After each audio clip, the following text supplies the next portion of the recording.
My fiancé said, "I'm in survival mode. You either help me or get out of the way." I replied, "Then I'm gone." By midnight, his wedding folder was deleted, his clothes were boxed, and his sister was standing outside my front door saying Caleb had just destroyed everything.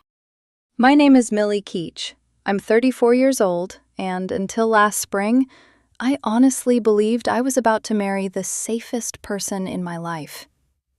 Caleb Mercer was 31. We'd been together a little over 3 years and engaged for 7 months. He'd been living in my townhouse in Raleigh for almost a year.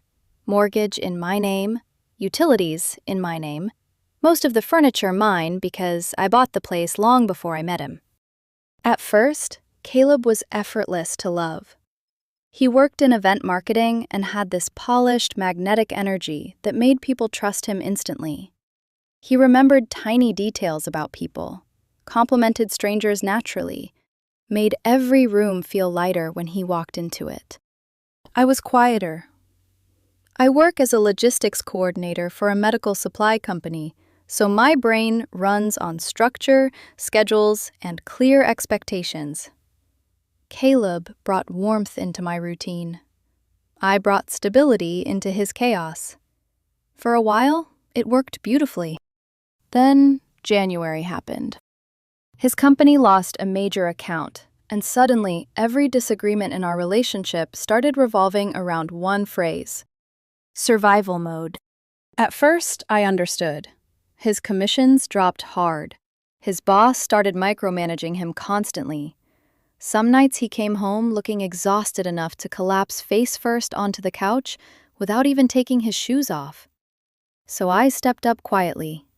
I covered groceries, paid utilities alone for 2 months, picked up his dry cleaning, ordered dinner when he forgot to eat, sat beside him while he vented about impossible clients and impossible deadlines. One night, he rested his forehead against my shoulder and whispered, "I feel like I'm drowning, Millie." And I held him tighter, because that's what love is supposed to look like. At least, I thought so. I didn't realize survival mode was slowly becoming permission. Permission to ignore me. Permission to take from me. Permission to treat my needs like background noise. If I asked when he'd be home, he'd sigh and say, "Millie, I don't have time for check-ins right now."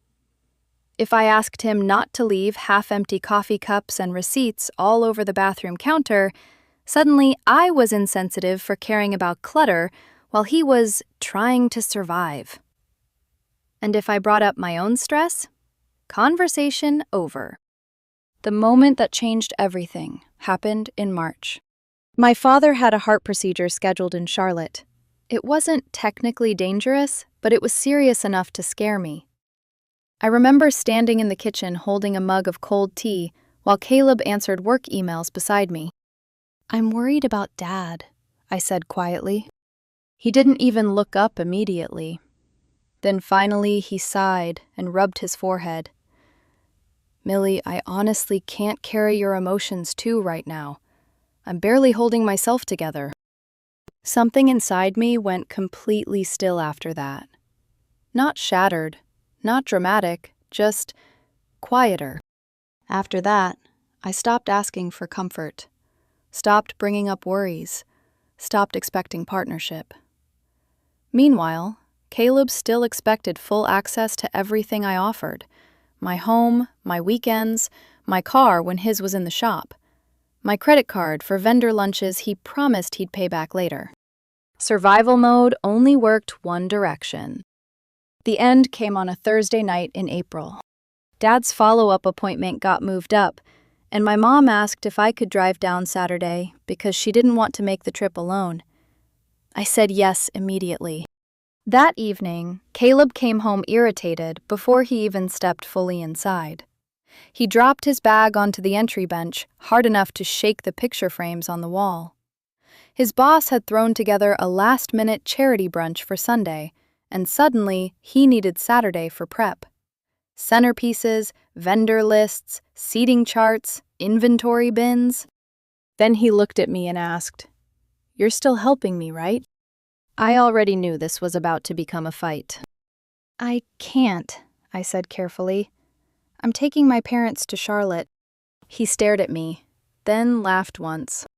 Sharp. Cruel. So your mother needs a chauffeur, and suddenly that outranks everything happening in my life? It's Dad's heart appointment, Caleb. And that's when he said it. Cold. Immediate. Like he'd rehearsed it before walking through the door. I'm in survival mode, Millie. You either help me or get out of the way. The room went strangely silent after that. Rain tapped softly against the kitchen windows. The refrigerator hummed behind us. Somewhere outside, a car alarm chirped once and disappeared again. I looked at him and realized something terrifying. He genuinely believed his stress mattered more than everyone else's pain. I held his gaze for maybe 2 seconds before saying, "Then I'm gone." He blinked. "What?" "The wedding's off," I said calmly. "We're done." At first, he actually laughed. "Oh my God, Millie, you are so dramatic. You're ending an engagement over one sentence?" No. I was ending it because of what the sentence exposed. I walked upstairs and pulled 2 suitcases from the closet. That changed his tone instantly. "Millie, stop." I kept folding shirts. "Millie, you know I didn't mean it like that." I zipped 1 suitcase closed. "Millie, you cannot throw everything away because I'm stressed." Finally, I looked at him. "You don't even hear yourself anymore." For 1 second, something nervous crossed his face. Not guilt. Fear. Because deep down, Caleb thought I would keep absorbing everything forever, as long as he called himself overwhelmed. When he started pulling clothes back out of the suitcase, I handed him the second empty one. "Take whatever you want tonight," I said. "I'll box the rest tomorrow." Around 10:30, he stormed out. A minute later, my phone buzzed. "Hope your family is worth ruining your life over." I stared at the message for a long moment before replying once. "They are." Then I blocked him. That same night, I froze the wedding payments. We were going to lose the venue deposit, but honestly, that hurt less than marrying someone who heard my father needed cardiac care and somehow turned himself into the victim. I canceled the florist consultation, paused the honeymoon booking, boxed every bridal magazine Caleb had left scattered around my house. Then I went upstairs and slept 8 uninterrupted hours for the first time in months. And that should have been the end of it. It wasn't. Saturday morning, I drove to Charlotte with my mom. The whole ride down felt strangely peaceful. No tension, no passive-aggressive sighs from the passenger seat, no one making me feel guilty for caring about my own family. Dad's appointment went well. Not perfect, but better than expected. On the drive home, Mom asked softly, "Why hasn't Caleb called once today?" I kept my eyes on the highway for a few seconds before answering. "Because we broke up." The silence after that felt heavy at first, then surprisingly gentle. I told her everything.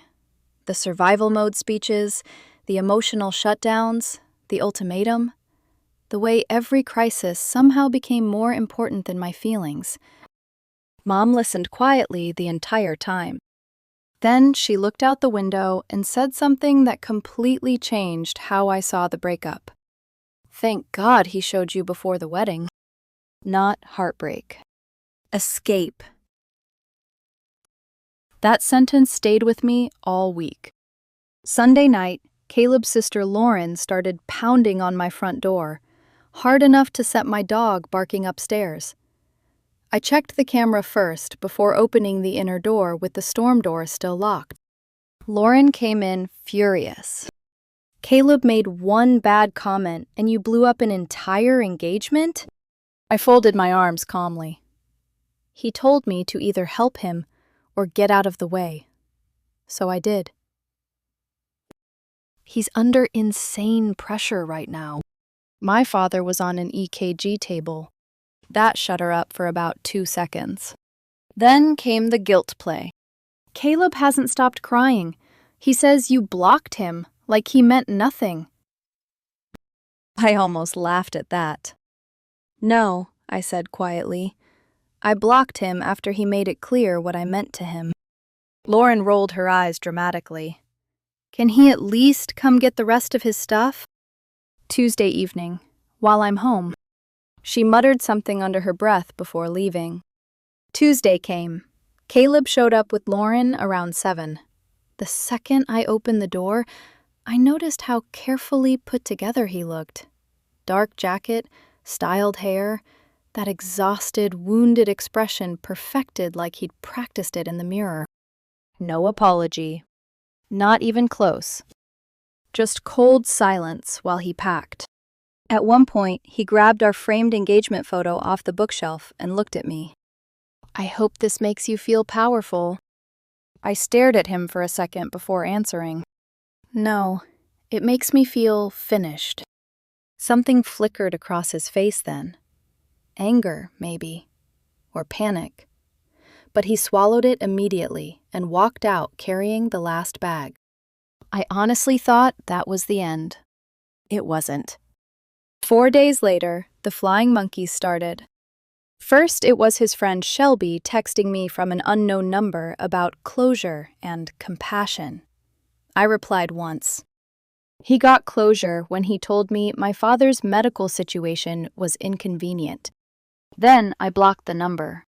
After that, one of Caleb's coworkers found me on LinkedIn and sent this long message about grace and communication during stressful times. I copied Caleb's exact words into my reply. You either help me or get out of the way. He never responded. Caleb himself stayed quiet for almost a week. Then one morning at 6:15, I walked out of my gym and saw him leaning against his car in the parking lot, wearing the blue hoodie I used to steal from him when we first started dating. For half a second, seeing him there hurt. Then I remembered everything. I stopped about 10 feet away. Caleb, no. I just want 5 minutes. I don't. That's when the tears appeared instantly, almost like a switch flipped. He said he was sleeping on Lauren's couch. Said work was falling apart. Said I abandoned him during the hardest season of his life. Then he reached for my arm. I stepped back immediately.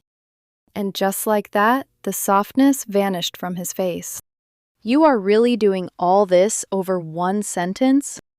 I looked him directly in the eyes. No, I'm doing this over what the sentence revealed. Then I walked away. That afternoon, he posted one of those vague black and white Instagram stories.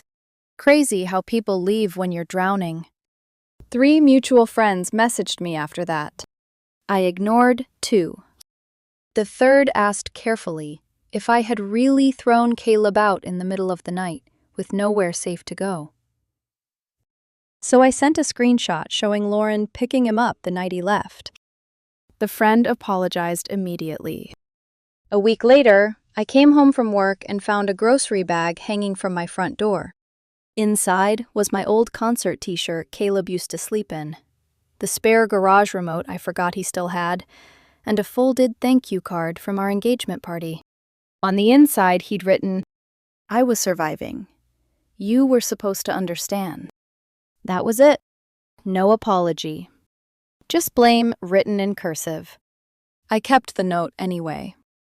Partly because something about it unsettled me. Partly because, deep down, I realized Caleb genuinely believed he was the victim here. Then something good finally happened. I got promoted to operations lead for our Southeast accounts.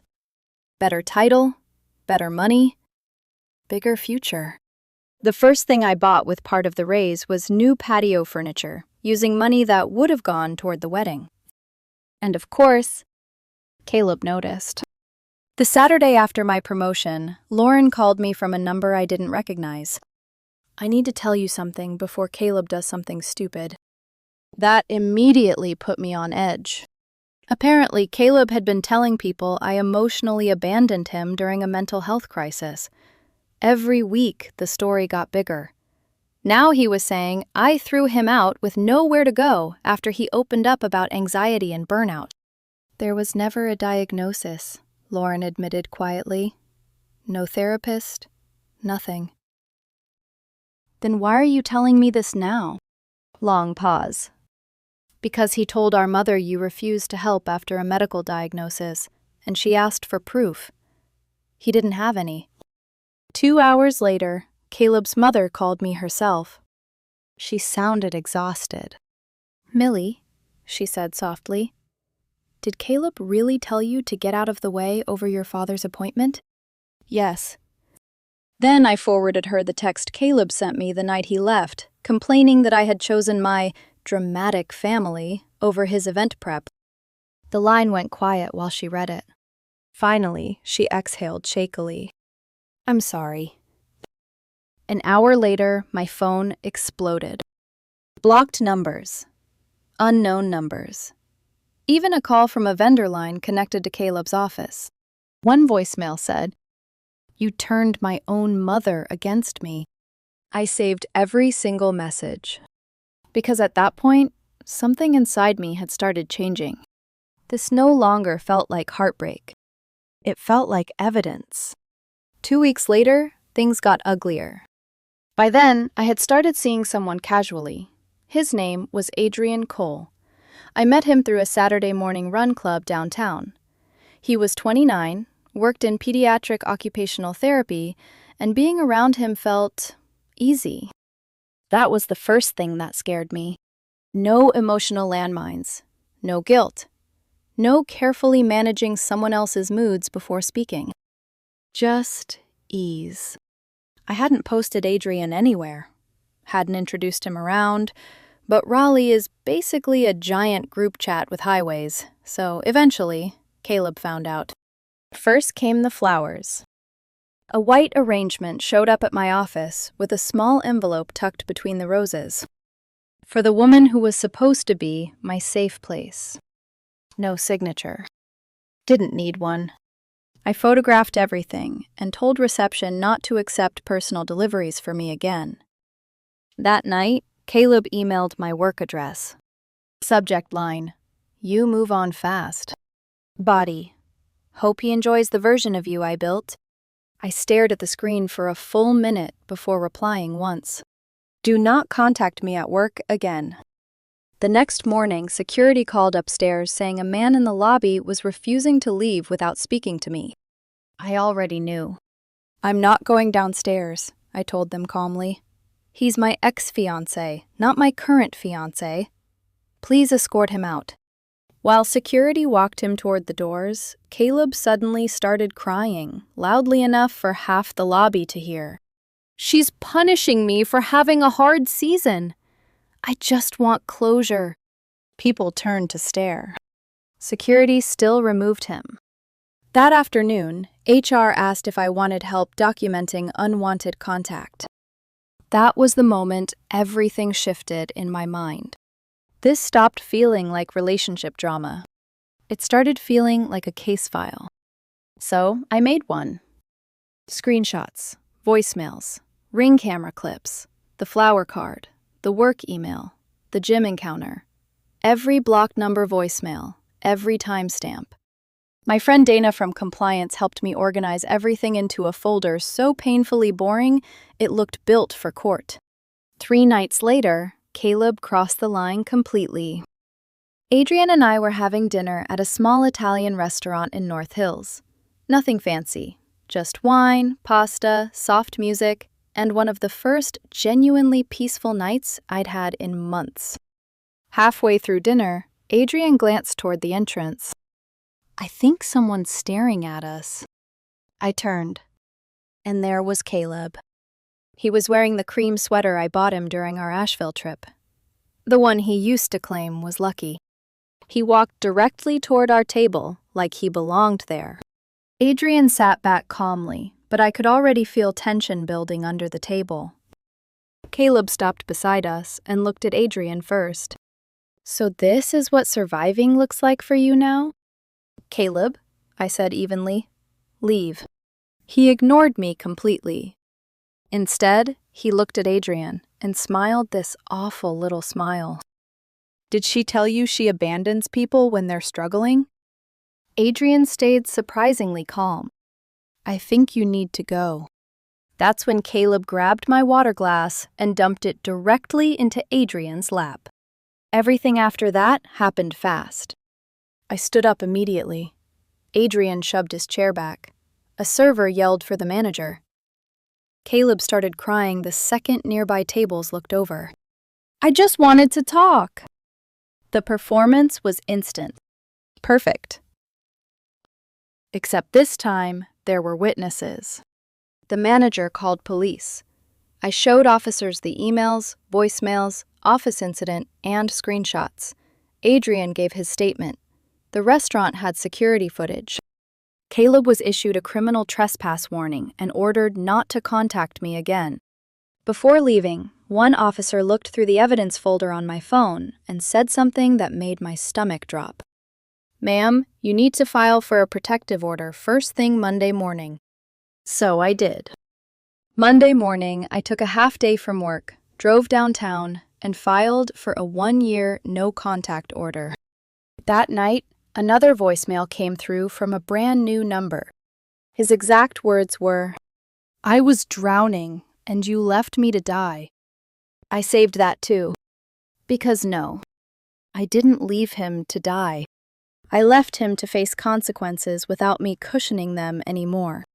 Court happened 3 weeks later.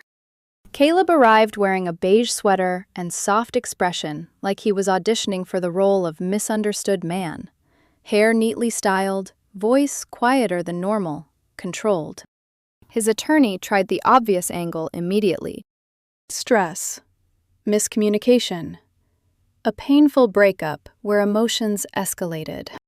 My attorney barely had to speak. The evidence handled almost everything.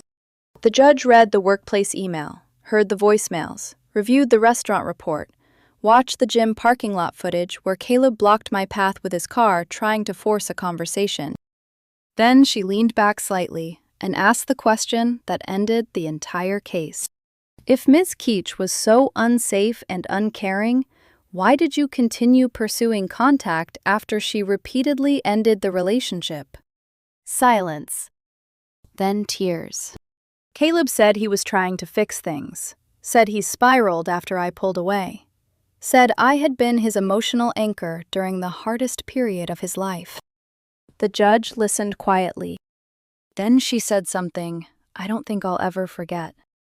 Other people are not life rafts you're entitled to climb onto after setting them on fire. Order granted. 1 year. No calls, no texts, no third-party contact. Stay 500 feet away from me, my home, and my workplace. After court, Caleb tried one final soft voice move in the parking lot. Millie. Like I was supposed to turn around and rescue him from consequences one more time. His attorney grabbed his arm before he even got 2 steps toward me. About a month later, his company let him go. I never found out if it was because of missed work, the lobby incident, or the fact one of his emotional meltdown emails accidentally got forwarded to a client. Honestly, it stopped being my problem. Lauren eventually called to apologize for defending him for so long. I kept thinking he was just under pressure, she admitted quietly. Yeah, I said. He always had a pressure story. Meanwhile, life slowly became peaceful again. Dad started cardiac rehab 3 times a week and complained constantly about the music there, which honestly meant he was doing much better. Adrian and I kept seeing each other slowly, normally. No chaos, no emotional hostage situations, no exhausting need to prove love through suffering. And the strangest part? Life felt lighter the second I stopped volunteering to be misunderstood. For months, I thought love meant translating disrespect into stress and selfishness into struggle. I thought supporting someone meant absorbing every emotional hit because they were having a hard time. But stress doesn't excuse character. It reveals it. Caleb loved the phrase survival mode because it made him sound fragile and heroic at the same time.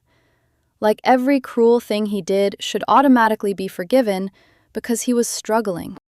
But survival isn't turning your partner into equipment. It isn't demanding loyalty while offering none. It isn't hearing someone say, "My father needs heart treatment," and deciding your event prep matters more. The truth became painfully simple in the end. Caleb didn't want a fiancé. He wanted infrastructure. Money, rides, emotional buffering, stability, access. Someone willing to stand still while every storm in his life became the center of the universe. And the second I stepped out of that role, he panicked. Not because he lost true love, because he lost control.